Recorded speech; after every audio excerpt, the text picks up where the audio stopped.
So today, I was scrolling through Reddit late at night, and I found a story that honestly made me stop for a minute. At first, it sounds like a normal family story: a long marriage, two kids, a peaceful life.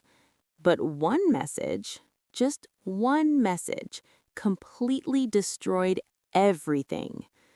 I'm going to read this story like it happened to me.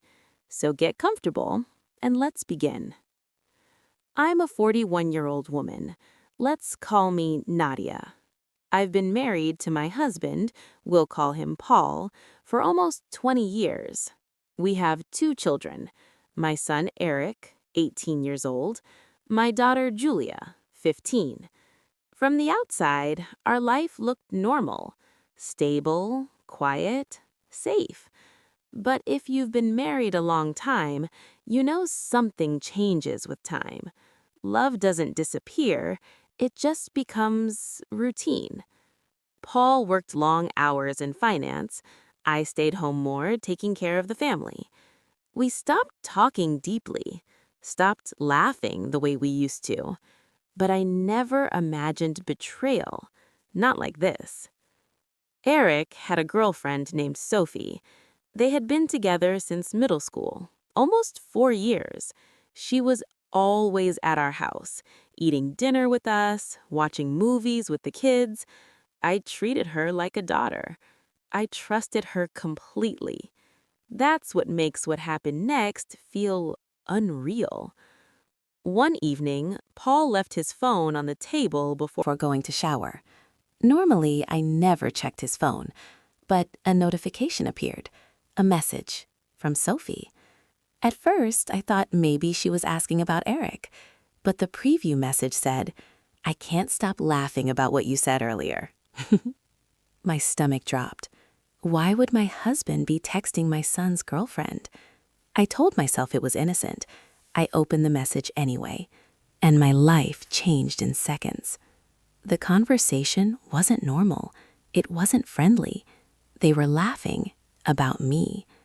Paul was repeating private things I had told him, my insecurities, my fears, things I trusted him with, and they turned them into jokes.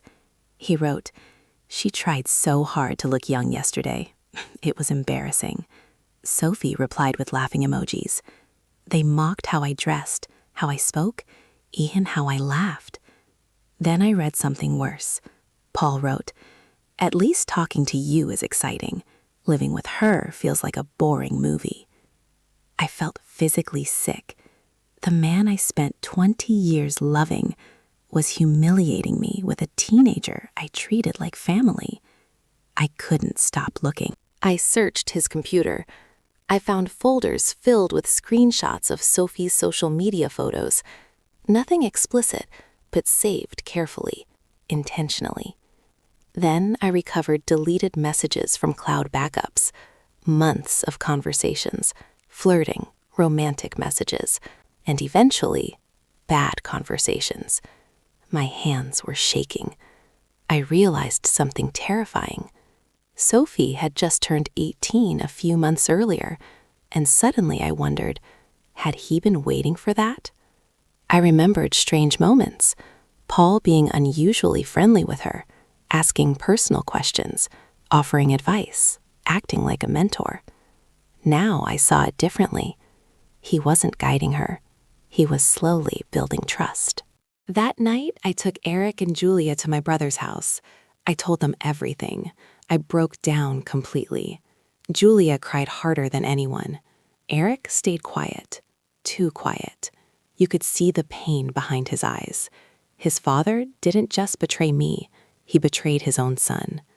I confronted Paul through a video call because I was honestly afraid to face him in person. The moment he saw me, he looked nervous. I said, "We need to talk about Sophie." He immediately became defensive. "What are you talking about?" I told him I had screenshots. Proof. His face changed instantly. He slammed his desk and started shouting, accusing me of destroying the family, blaming me, saying I misunderstood everything. That was the moment I realized I didn't know this man anymore. I contacted a lawyer the same day, filed for separation, requested legal protection. Meanwhile, Sophie insisted they were in love. She believed their relationship was real. Her mother was devastated when she learned the truth, but Sophie refused to listen. She said I was jealous, that Paul understood her better than anyone. And that broke my heart almost as much as the betrayal itself, because I realized she wasn't just responsible, she was manipulated. Eric started therapy. Julia became quieter, more distant. Our family feels like a house after a storm, still standing, but damaged. Paul keeps calling me, not to apologize, but to argue, to defend himself. And honestly, that tells me everything. I'm not sharing this story for sympathy. I'm sharing it because manipulation is real. Sometimes the person you trust the most is someone you never truly knew. And sometimes betrayal doesn't come from strangers. It comes from inside your own home. So, what do you think? Was Sophie a victim or responsible for her choices? And what would you do if you were in Nadia's place? Tell me in the comments. And if you enjoy stories like this, don't forget to like the video and subscribe, because the next story is even more unbelievable.